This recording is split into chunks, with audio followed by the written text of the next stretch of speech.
오늘 마가복음 9장 2절부터 10절까지 말씀을 중심으로 주님의 영광을 구해야 합니다. 이와 같은 제목으로 함께 은혜를 나누기 원합니다. 지난주 이 페이스북에서 이 친구 목사님의 글을 읽었습니다. 몇 해 전에 이 목사님이 집에서 키우던 화분들이 이제 시들시들하길래 인터넷으로 가장 좋은 화원, 꽃집을 알아봤답니다. 이제 그곳에서 추천을 받은 이제 가장 별점이 높은 그 화원으로 갔는데 확실히 그 사장님 아저씨의 포스가 남달랐다는 거예요. 온몸에 흙이 묻어 있고 손은 흑손이고요. 방금 막 그 감남산에서 내려온 것 같았답니다.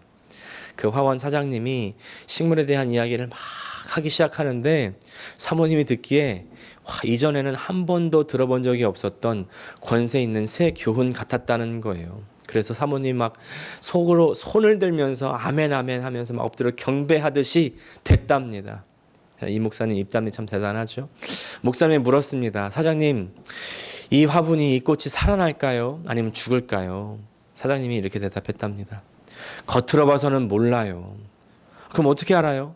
우선 뿌리를 봐야 돼요. 하시더니 이 작은 화분에 있던 화초를 쑥 뽑으셨다는 거예요. 그러면서 그 화초 뿌리를 쭉 보시더니 이 정도면 분갈이 해주면 잘 살지 이렇게 말했다는 겁니다. 그러면서 이제 비싼 흙이라고 하면서 꼭 마치 새수를 새 부대에 담듯이 새 화분에 새 흙을 넣으셨다는 거예요. 그러고 나서 사장님 다음 화초에 이제 눈길을 돌렸습니다. 다음 화초는요 좀 더 크기도 크고 화분도 더 컸습니다. 목사님이 얘는 크니까 분갈이 해주면 잘 자라겠네요. 이랬더니 사장님이 몰라 뿌리를 봐야 돼 하면서 또 쑥 뽑으시는데 그 사장님도 목사님도 그리고 사모님도 깜짝 놀랐다는 거예요. 왜냐하면 그 화초의 크기에 비해서 뿌리가 너무나 작았기 때문입니다. 너무나 말라 비틀어졌기 때문이에요. 사장님이 그럽니다. 이건 안 돼. 분갈이 해봤자 금방 죽어. 뿌리가 튼실해야 돼. 여러분 이 이야기 들으시면서 무엇이 느껴지십니까? 우리 인생도 그렇고요. 신앙도 마찬가지입니다. 무슨 이야기냐면 바로 뿌리가 중요하다는 것이죠. 보이지 않는 그 밑에 있는 뿌리가 보이는 줄기와 열매를 결정한다는 것입니다. 여러분, 우리의 뿌리는 지금 어디에 내리고 있으십니까? 우리가 썩은 곳에 뿌리를 내리면 우리의 뿌리는 썩게 되죠. 또 얕은 곳에 뿌리를 내리면 줄기는 부실하게 될 것입니다. 열매는 맺히지 못하게 될 것입니다. 세상 것은 결국 썩는 것이고요. 우리의 한계는 아주 얕습니다. 조잡합니다. 우리는요, 우리의 뿌리를 아주 전능하신 하나님, 영존하시는 아버지께 내려야 될 줄 믿습니다. 어떻게 뿌리를 내릴 수가 있어요? 하나님의 말씀 그 아래 뿌리를 내릴 수가 있는 것이죠. 말씀을 우리 삶의 뿌리로 삼아야 됩니다. 어떻게든지 하나님 말씀으로부터 그 진액을 공급받아야 돼요. 이제 보니까 1년 전체 365일이잖아요. 그 중에 이 10%라고 할 수 있는 36일차, 그것이 바로 토요일 날 2월 5일이었고요. 37일차가 2월 6일 주일이었습니다. 매일 성경 읽고 새벽마다 밤마다 기도하면서 묵상하면서 그렇게 지나가는데 1년 전체 중에 벌써 이제 10%를 지나왔습니다. 우리 성도님들 말씀 생활 어떻게 지나가고 계십니까? 성경 읽기를 하시든지 성경 듣기를 하시든지 또 성경 필사를 하시든지요. 혹은 한 절 한 절 묵상을 깊이 하시든지 아니면 한 단어만을 붙들더라도 그렇게 간절히 기도하시든지 어떤 방법이든지 여러분 이 영원하신 하나님 안에 말씀 안에 뿌리를 내리셔야 됩니다. 그렇지 않으면 우리의 모습이 어떤 영광스러운 모습, 어떤 화려한 모습이라 할지라도 우리의 뿌리는 언젠가는 말라 비틀어지고요. 썩어가게 되는 거죠. 그러면 더 이상 버틸 수가 없습니다. 하지만 줄기가 아주 좀 연약하고 좀 말랐고 또 잎사귀는 좀 떨어졌어도 뿌리만 바로 내려 있으면요. 뿌리만 아주 살아있으면 아주 튼튼히 내려져 있으면 그러면 그 뿌리가 다시 좋은 흙 안에서 양분을 얻으면 그러면 다시 살 수 있습니다. 오늘 말씀은요, 우리가 하나님께 뿌리를 내리는 그 원리에 대한 그 인사이트를 주고 있습니다. 함께 오늘 말씀 나누면서 은혜를 나누기 원합니다. 지난주 예수님께서는요, 눈먼 자를 침뱉으면서 손을 2번씩 얹어주시면서 고치셨습니다.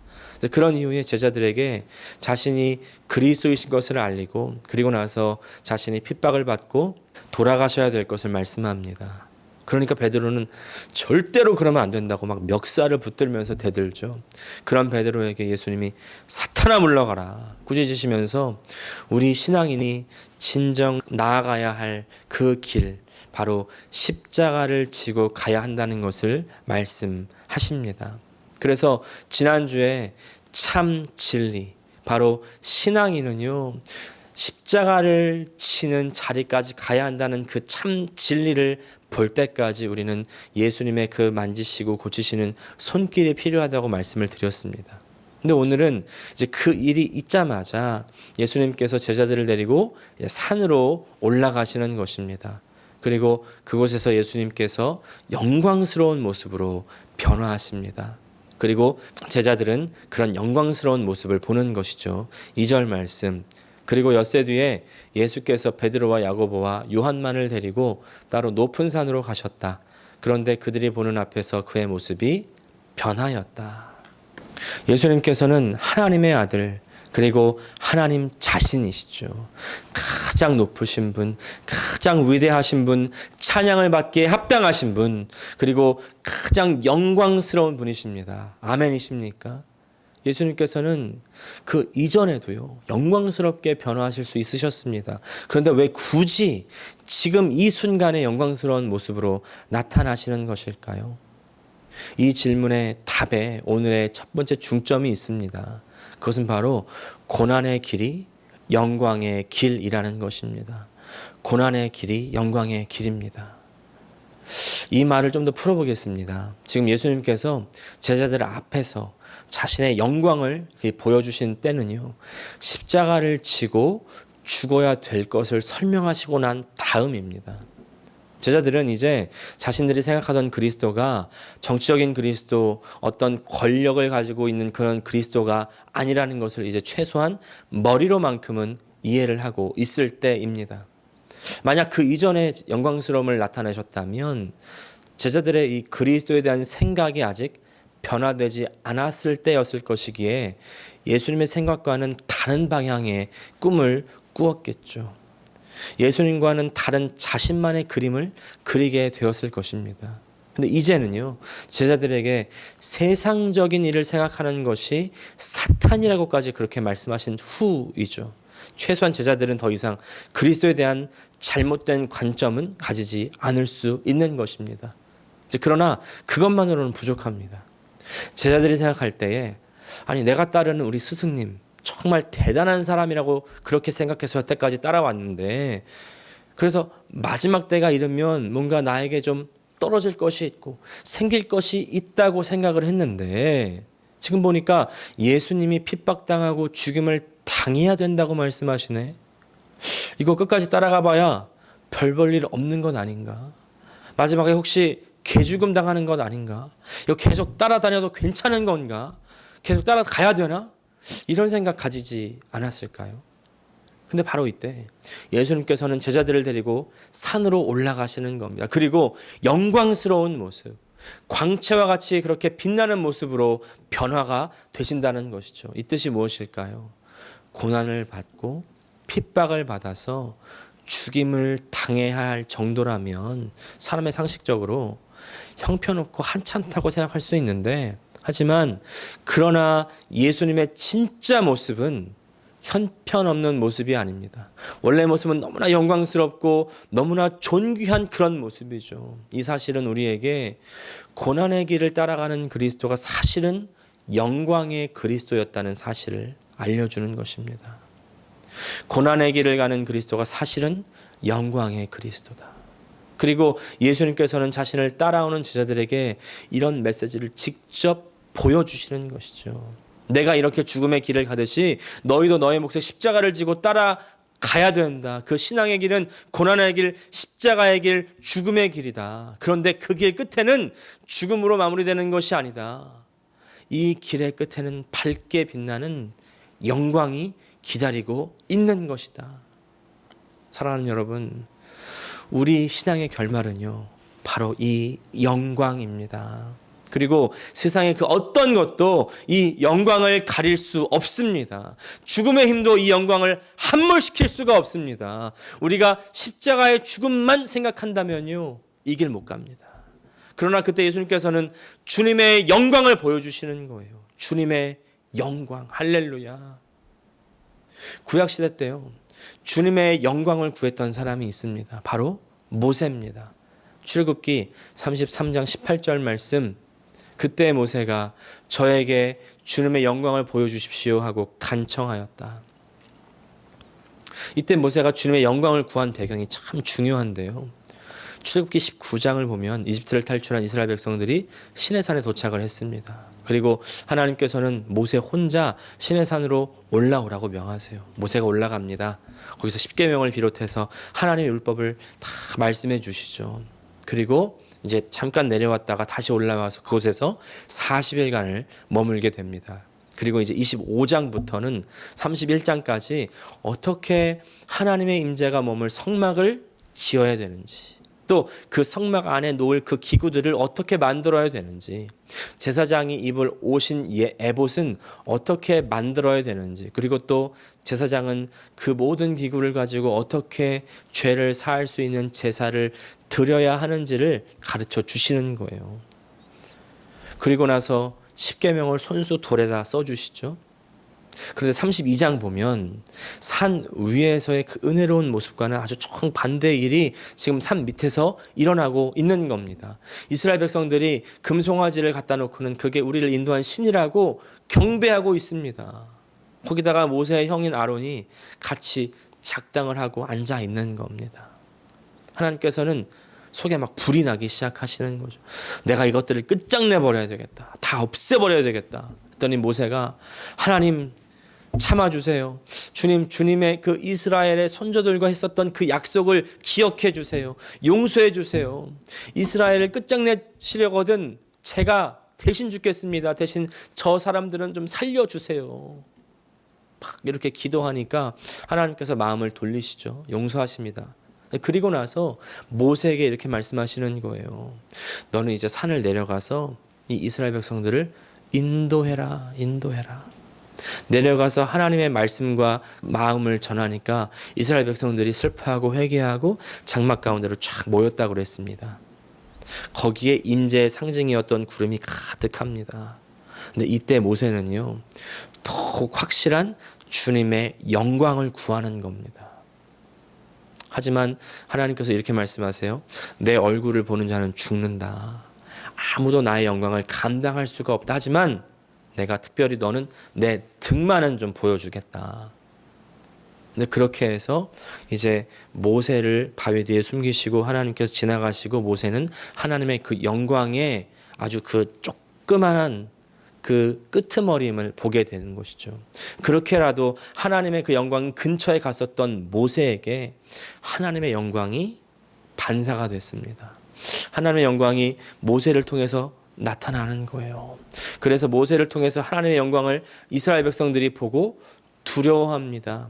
이 일이 있은 후에 모세는요, 35장부터 이제 40장까지 하나님의 율법, 그 자신이 하나님께 들었던 율법을 백성들에게 설명하고, 그래서 성막 짓는 법, 제사 드리는 법 다 설명하고 그 말씀대로 다 만들고 나서 제사를 드리고 나서, 그리고 그 끝이 보이지 않는 광야의 길로 행진하는 겁니다. 아주 짧게 이 출애굽기 후반부를 요약해 드렸는데 여기서 참 중요한 사실이 있습니다. 모세가 십계명을 받고 산으로 내려올 때 이미 이스라엘 백성들이 범죄하고 하나님을 떠났을 때입니다. 그때 모세가 이스라엘 백성에게로 가서 하나님의 말씀을 전한들 이미 범죄한 그들에게 얼마나 큰 영향력을 미칠 수 있겠습니까? 혹시 이미 마음이 하나님으로부터 떠났던 그 이스라엘 백성들, 모세가 하나님 말씀 전할 때 혹시 저것만 쫓아내면 되겠다, 저거 죽여버려, 저 내 마음을 힘들게 하는 저 사람 저거 없애버려, 혹시 이렇게 달려들지 모를 일 아니겠습니까? 어찌 보면 모세에게는요 가장 두려운 시간이었을 수도 있습니다. 하지만 그때 모세가 하나님께 구하는 건요 다른 것이 아니라 하나님의 얼굴이었다는 겁니다. 하나님의 얼굴, 하나님의 영광. 결과적으로 그것은요 아주 탁월한 선택이었죠. 하나님의 영광을 보았던 모세는요 그 하나님의 영광으로 충만해서 모든 백성들이 모세에게서 하나님의 영광을 보고는 두려워하게 됩니다. 왜? 그곳에서 하나님을 보았기 때문이죠. 하나님의 절대 권위가 저절로 모세를 통해서 흘러나오게 되는 겁니다. 그리고 모세를 통해서 하나님 말씀을 들은 그 이스라엘 백성들은 그 말씀에 완전히 엎드리고 그리고 순종하고 성막을 짓고 제사를 드리는 거죠. 그때 또 하나님의 임재가 이 성막과 이스라엘 백성에게 임재하죠. 구름으로 하나님의 임재가 성막에 가득합니다. 그 구름이 떠올라서 구름 기둥이 되는 것이죠. 그 구름 기둥이 낮에는 뜨거운 햇빛을 막아주기도 하지만 밤에는 그 안에 불이 있어서 밤에도 춥지 않게 이스라엘을 지켜주면서 길이 없는 그 광야에 길을 만들며 인도하는 것입니다. 출애굽기 40장 36절부터 38절까지 말씀, 이스라엘 자손은 구름이 성막에서 거치면 진을 거두어 가지고 떠났다. 그러나 구름이 거치지 않으면 거칠 때까지 떠나지 않았다. 그들이 길을 가는 동안에 낮에는 주님의 구름이 성막 위에 있고 밤에는 구름 가운데 불이 있어서 이스라엘 온 자손의 눈앞을 밝혀 주었다. 그리고 그 구름 기둥은 길이 없는 광야, 일반 사람이라면 죽을 수밖에 없는 그 광야에서 이스라엘 백성을 인도합니다. 하나님의 영광을 구한 모세는 반역한 이스라엘을 그 패역한 길에서 돌이킬 수 있었고요. 광야라는 죽음의 길을 생명의 길로 바꾸어 가는 것입니다. 할렐루야. 우리는 하나님의 영광을 만나야 됩니다. 하나님의 영광을 구해야 됩니다. 그렇다고 한다면 우리는 어떻게 하나님의 영광을 만나겠습니까? 그 뛰어났던 모세도 아주 각청해가지고 간신히 등이라도 보았던 그 하나님의 영광, 우리가 모세와 비교할 수 없는 사람인데 어떻게 우리는 하나님의 영광을 볼 수 있겠습니까? 저는요 그 단서를 욥에서 찾는 겁니다. 욥은요 하나님을 보았다고 이야기합니다.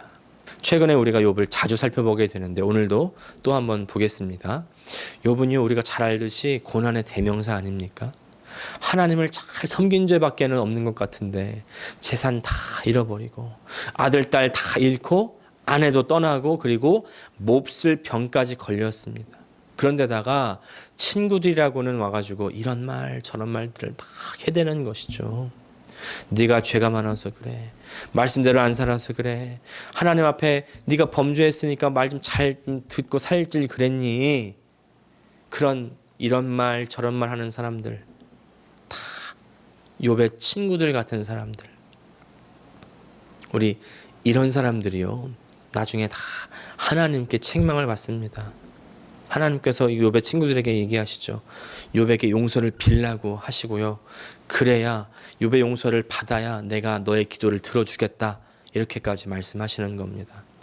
우리는요 업주짜는 그런 조언하지 말아야 돼요. 나중에 하나님의 책망을 들을 수가 있습니다. 자, 그렇게 친구들과 이런저런 설전을 나누면서 이제 욥은요 하나님 앞에 원망과 답답함과 자신의 그 슬픔과 절망을 다 하나님 앞에 토해내는 겁니다. 그때 하나님께서 탁 나타나셔서 말씀하시는데요. 근데 그때 다른 말씀하지 않으십니다. 욥이 가졌던 질문들, 제가 무슨 죄가 있습니까? 왜 이런 일이 저한테 일어났습니까? 이게 언제 끝나겠습니까? 차라리 저를 죽여주십시오. 하나님께서는요 탁 나타나셔서 이런 질문에 일일이 답해 주시는 것이 아닙니다. 그냥 이렇게 탁 시작합니다. 누가 이 만물을 창조했느냐? 누가 이 만물을 다스리느냐? 나는 세상 위에 존재하는 자다. 이렇게 말씀을 마치시는 거예요. 사실 욥은요, 하나님께로부터 자신의 질문에 대한 답을 아무것도 듣지 못했습니다. 다만 하나님의 임재를 경험하고 그리고 그의 말씀을 들었을 뿐이에요. 근데 그때 욥의 대답을 한번 들어보십시오. 욥기 42장 4절과 5절 말씀, 주님께서 말씀하셨습니다. 들어라, 내가 말하겠다. 내가 물을 터이니 내게 대답하여라 하셨습니다. 주님이 어떤 분이시라는 것을 지금까지는 제가 귀로만 들었습니다. 그러나 이제는 제가 제 눈으로 주님을 봤습니다. 하나님을 눈으로 배웠다고 고백하는 겁니다. 저는 이 욥의 고백이 저에게 큰 울림이 되었습니다. 우리는 아무도 하나님을 본 적이 없습니다. 볼 수도 없습니다. 그러나 우리는 하나님을 볼 수 있습니다. 그것은 바로 하나님의 말씀입니다. 우리는 말씀을 통해서 하나님을 만나게 됩니다. 그의 얼굴을 보게 됩니다. 그의 영광을 보는 것입니다. 하나님의 영광을 보았던 그 욥의 반응 한번 보십시오. 욥기 42장 6절입니다. 그러므로 저는 제 주장을 거두어 드리고 티끌과 잿더미 위에 앉아서 회개합니다. 하나님 말씀을 듣고 읽으며 깨달을 때, 그때가 바로 우리는 하나님의 영광을 보는 때입니다. 그래서 하나님 말씀이 들려줘서 그 하나님 말씀이 우리의 마음을 건드리고 터치하고 감동한다는 말은요, 무엇과 동의어냐면 우리가 하나님 영광을 본다는 말과 동의어입니다. 여러분, 그래서 예배가 너무나 중요한 겁니다. 제가 금요일마다 예배 회복이라는 주제로 말씀 나누고 있죠. 예배가 중요하고요. 예배 가운데 하나님 말씀을 듣는 것이 너무나도 중요하다는 거예요. 그래서 우리 개신교 예배에서 설교가 차지하는 비중이 높은 이유가 그것이기도 합니다. 근데 설교도요, 그냥 우리의 감정만 건드리고 우리의 어떤 지식적인 욕구만을 건드린다면 그 설교는 헛된 설교입니다. 정말 중요한 것은요, 그 설교가 하나님의 말씀에 기반하고 있느냐는 것이죠. 정말 하나님 말씀을 말하고 있냐는 것입니다. 우리 성도들이 그래서 들을 수 있는 귀가 필요합니다. 분별하셔야 돼요. 분별하시는 것은 우리 성도들의 책임입니다. 그래서 유대교 예배도 보면요, 오히려 랍비 설명보다는 하나님의 말씀 그 자체만을 읽는 부분이 너무나 많습니다. 그리고 그냥 읽는 것도 아니고 일어서서 읽어요. 그리고 일어서서 몇 시간씩 읽는 겁니다. 4시간씩, 6시간씩. 그것이 그들의 예배예요. 요새 그렇게 예배 드린다고 하면 아마 예배 드리러 올 사람이 거의 없을 겁니다. 그러나 말씀을 중심으로 삼는 측면에서는 우리는 그런 예배의 정신을 회복해야 됩니다. 우리가 팬데믹 거치면서 예배에 대한 개념이 아주 뿌리부터 흔들리게 되었죠. 여러 가지 예배의 방법이 생겨나게 됐습니다. 그런데 어디서 어떤 방식으로 드리든지 우리는 우리 마음의 자세를 바로 잡아야 돼요. 어떤 예배를 드리든지 그 예배는 하나님의 영광을 구하면서 사모하는 예배가 되어야 됩니다. 그리고 하나님을 바라보고 경험하는 예배가 되어야 됩니다. 그러려면 우리는 마음을 준비해야 됩니다. 우리의 마음을 준비하셔야 돼요. 예배에는 준비 찬양이 없습니다. 주일 예배에 와서 찬양하면서 마음을 준비하는 것이 아닙니다. 주일 예배 준비는요, 주 중에 하는 거예요. 주 중에 하나님 말씀과 함께 하면서 하나님의 영광을 보기를 사모하는 마음으로 준비하는 것입니다. 그래서 토요일이 정말 중요하죠. 그리고 주일에 예배의 시간에 함께 모일 때에 예배 시작 전에 와서 기도로 마음을 준비하셔야 됩니다. 온라인으로 들으시는 분 좋습니다. 각 처소에서 시간과 장소를 구별해서 준비해야 됩니다. 찬양 시간 전부터 기도로 마음을 준비한 이후에 찬양 시간부터는 예배 이미 시작입니다. 하나님을 높이 올려드리는 거예요. 하나님께 올려드리는 아주 귀에 향기로운 제사입니다.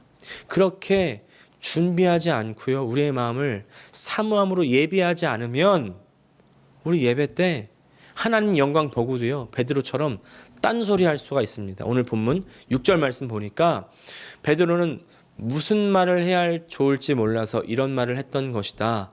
제자들이 겁에 질렸기 때문이다. 무슨 말을 해야 될지 몰랐다. 마음이 준비되지 않으니까 어떻게 반응해야 될지를 모르는 겁니다. 하나님의 영광을 봐도 올바른 반응이 나오지 않는 것입니다. 바로 전절 5절 보니까 베드로는요, 예수님의 그 변화된 모습을 보고 모세와 엘리야와 말씀 나누는 것을 보고는 여기가 너무 좋습니다. 초막을 3개 짓겠습니다. 이렇게 대답합니다. 이 말은요, 여기 그냥 거하겠다는 의미라기보다는요, 유대적인 전통으로 보면 이해가 더 쉽습니다. 초막이라는 것을 우리가 한국적 전통 개념으로 이해하니까 초막집이 되어버리는데요. 유대인에게 초막은 태버네코, 성막입니다. 성막. 아까 모세에게 일러주셨던 그 성막이죠. 하나님께 제사를 드리는 곳, 하나님의 영광이 임하는 곳, 하나님의 영광이 임하니 여기에 지금 그 성막을 짓겠다는 것입니다. 그것이 출애굽기에서 하나님의 영광이 임재했던 방식이었죠. 그러나 베드로는 예수님께서 하나님이 임재하시는 성막으로 이미 오셨다는 것을 지금 이해하지 못하고 있는 겁니다. 요한복음 1장 14절 말씀이 육신에 되어 우리 가운데 거하심에 우리가 그의 영광을 보니 아버지의 독생자의 영광이요 은혜와 진리가 충만하더라. 우리 가운데 거했다는 말이 바로 장막을 쳤다는 말이에요. 성막입니다. 하나님의 영광이 육신이 되어 우리 가운데 장막이 되신 예수 그리스도. 그래서 우리는요, 마음을 잘 준비해서 예수님을 받아들여야 돼요. 성막 되신 그 예수님 안으로 들어가야 됩니다. 예수님 말씀을 잘 들어야 됩니다. 그것이 예배입니다. 마가복음 9장 7절 말씀. 그런데 구름이 일어나서 그들을 뒤덮었다. 그리고 구름 속에서 소리가 났다. 이는 내 사랑하는 아들이다. 너희는 그의 말을 들어라. 자, 이제 하나님, 그 예수님의 말씀을 잘 들으라고 하신 하나님 말씀을 들은 제자들요, 그제서야 마음의 준비가 되는 겁니다. 그들에게는 이제 예수님만 보이는 거예요. 8절 말씀. 그들이 문득 둘러보았으나 아무도 없고 예수만 그들과 함께 계셨다. 그리고 나서 예수님께서는 또다시 자신의 죽음과 부활을 말씀하시죠. 그리고 본 것을 내가 부활하기 전까지는 다른 사람들에게 말하지 말라고 하십니다. 그리고 이제서야 제자들은요, 이 말씀을 마음에 간직하기 시작했습니다. 10절. 그들은 이 말씀을 간직하고 죽은 사람들 가운데서 살아난다는 것이 무슨 뜻인가를 서로 물었다. 우리 주님의 영광을 본 사람들, 참되게 예배하면서 우리 주님의 말씀을 제대로 들은 사람들은요, 이런 반응이 나타나는 겁니다. 말씀을 마음에 간직합니다. 그리고 그 말씀을 서로 나눕니다. 그리고 그 말씀의 중점은 죽음과 부활입니다. 우리가 설교 듣고 나서 가장 기억에 남는 것 혹시 예화는 아닙니까? 우리가 예배 후에 가장 기억에 남는 것이 예수 그리스도이시기를 축복합니다. 예배 후에 가장 기억에 남는 것이 예수님의 죽음과 부활이기를 축복합니다. 오늘 결론 내립니다. 우리 신앙생활의 뿌리는요, 바로 예배입니다. 예배가 살아있으면 우리는 살아납니다. 아무리 죽은 것 같아도 살아날 수가 있습니다. 예배가 살아있다는 건요, 하나님의 영광을 본다는 거예요. 하나님의 영광을 본다는 말은 우리가 주의 말씀을 듣고 깨닫는 것입니다. 이를 위해서 우리의 마음을 준비해야 됩니다. 매 예배 때마다 우리는 마음을 준비해서 예배 시간에 참석하셔야 돼요. 그러면 하나님의 임재를 경험할 수가 있습니다. 하나님의 영광을 만날 수가 있습니다. 그러면 우리는 그 예배의 힘, 하나님의 임재의 힘으로 이스라엘 사람들이 그랬듯이 광야의 길을 헤쳐나갈 수가 있습니다. 또 욥이 그랬듯이 고난의 길을 뚫고 다시 일어날 수가 있습니다. 그리고 예수님과 제자들처럼 십자가의 길을 기꺼이 갈 수가 있는 것입니다. 그리고 그 길 끝에서 우리는 부활을 맞이하게 될 것입니다. 마지막 우리 주님의 영광의 완결을 그곳에서 우리는 맞이하게 될 것입니다. 기도하겠습니다. 하나님 우리 아버지, 우리의 뿌리가 어디에 내려 있습니까? 주의 말씀 가운데 내리게 하여 주시고 우리 예배의 생활을 목숨과 같이 여길 수 있게 도와주시옵소서. 예배를 잘 준비하며 나아갈 때에 그 예배 가운데 주의 음성 듣게 하여 주시고 그 말씀이 내 마음 가운데 간직되며 그 말씀 가운데 오직 예수 그리스도만 바라보고 예수 그리스도의 죽음과 부활을 항상 묵상하므로 말미암아 우리 신앙인의 길을 이탈 없이 온전히 나아가 마지막 주님의 얼굴을 다 뵙는 우리 모든 주의 성도들 되게 하여 주시옵소서. 예수님의 이름으로 기도합니다. 아멘.